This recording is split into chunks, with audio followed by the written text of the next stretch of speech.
Hello সবাইকে, জ্যোতিষ লাইভে সবাইকে স্বাগত। আশা করি তোমরা সবাই ভালো আছো। আমরাও খুব ভালো আছি। কিন্তু চেরির খুব ঠান্ডা লেগেছে, খুব ঠান্ডা লেগেছে। চেরিকে নেবুলাইজার দেওয়া হচ্ছে, তবুও চেরির ঠান্ডা কমছে না। আর রানাঘাটেও ঠান্ডা কমছে না। রানাঘাটে এত ঠান্ডা আমি আর নিতে পারছি না। প্রচুর ঠান্ডা পড়েছে। আজকে তো আরো কুয়াশা। এখন বাজে 9:30, তবুও বাইরের কুয়াশা দেখো তোমরা। কোনো রোদের কোনো কিছু নেই। প্রচুর কুয়াশা, কিন্তু কুয়াশা কাটছে না। চেরিকে আমি ভাবছি যে ঘর থেকে একদমই বার করবো না, চেরির ঠান্ডা কিছুটা কমছে না বলে। তো সকাল সকাল ব্লগটা শুরু করছি। আমি ঘুম থেকে উঠেছি, উঠে জাস্ট এটা কাজকর্ম করব।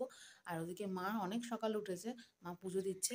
চলো আমাদের ঠাকুর ঘরটা একটুখানি সকাল সকালে দেখিয়ে দিই, তারপরে ব্লগটাকে শুরু করি। আর ব্লগটা শেষ অবধি দেখো।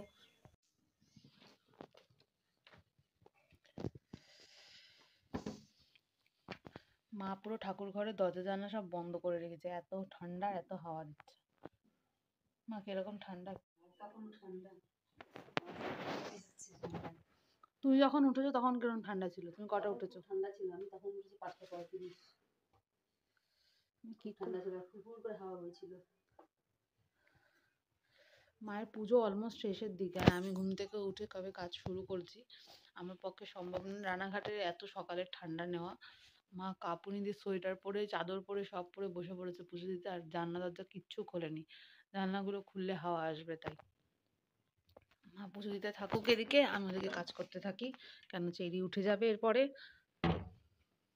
মা পুজো দিতে দিতে আমি এদিকে ঘরটা ঝাড় দিয়ে নিই, কেন চেরি ঘুমাতে ঘুমাতে আমাকে দু একটা কাজ কমপ্লিট করে রাখতে হয়, তারপর আমি চেরিকে নিয়ে ব্যস্ত হয়ে যাই। তো সকালবেলা ঘুম থেকে উঠে সবার ফার্স্ট আমার কাজ থাকে ঘরটাকে পুরো ভালো মতন ঝাড় দেওয়া। তারপরে আমি ঘরটাকে ভালো মতন মুছে নিই। আমি লাঠি দিয়েই ঘর মুছি, আমি নিচু হয়ে ঘর মুছতে পারি না। আর অনেক সময় লেগে যায়, যেহেতু চেরি ঘুমায়, আমাকে সেই সময়টুকুর মধ্যে সব কাজ কমপ্লিট করতে হবে। চেরি উঠে গেলে আমি আর এই কাজগুলো করতে পারি না।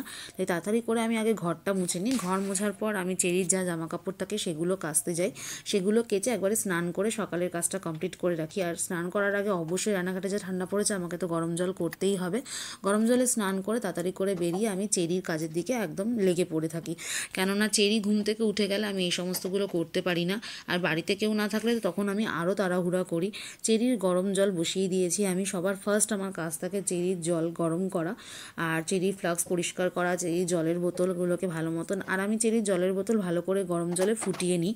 তো সকালবেলা স্নান করে এসে আমার ফার্স্ট কাজ থাকে চেরির গরম জল বসানো। চেরিকে বিসলারির জল খাওয়ানো হয়।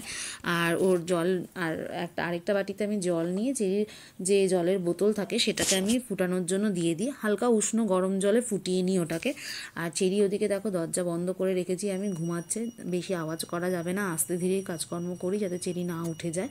আর এদিকে আমি আপেল নিয়ে নিয়েছি একটা। চেরিকে একদিন আমি অল্টারনেট করে খাবার দিই।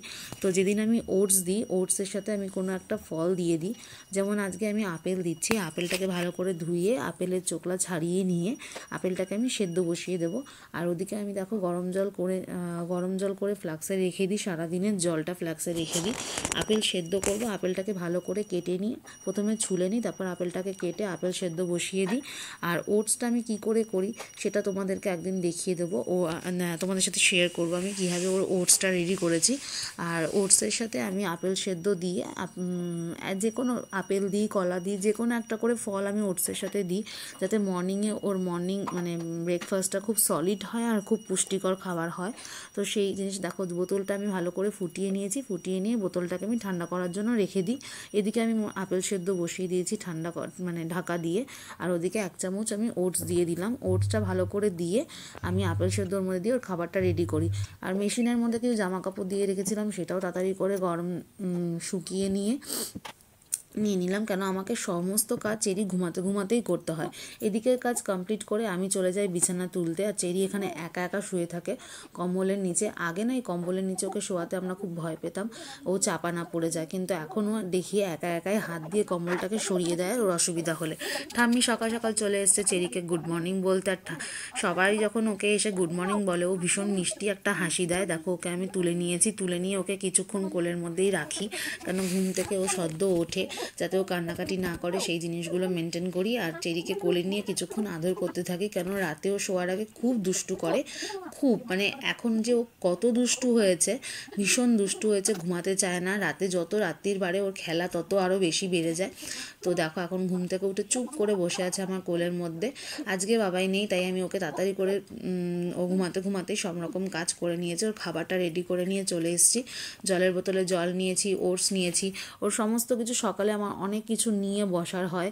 ওর ডাইপার চেঞ্জ করানোর হয়, মর্নিংয়ে একবার একদম ভোরবেলা ওর একবার ডাইপার চেঞ্জ করানো হয়, খাওয়ার সময় আরেকবার ডাইপার চেঞ্জ করে দিই আমি।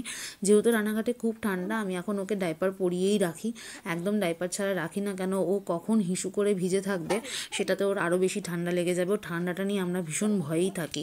ওর মুখটা ভালো করে একটু উষ্ণ গরম জলে পরিষ্কার করে নিলাম, চোখ ধুয়ে নিলাম, আর এদিকে ওর খাবারটাকে একটু ঠান্ডা করতে দিয়ে রেখেছি। আর খাবারের সাথে সাথে দেখো ওয়াইপস রেডি রেখেছি, কেন যদি ও পটি করে ফেলে তাহলে আমাকে পরিষ্কার করতে হবে। আর নতুন একটা ডাইপার নিয়ে নিয়েছি।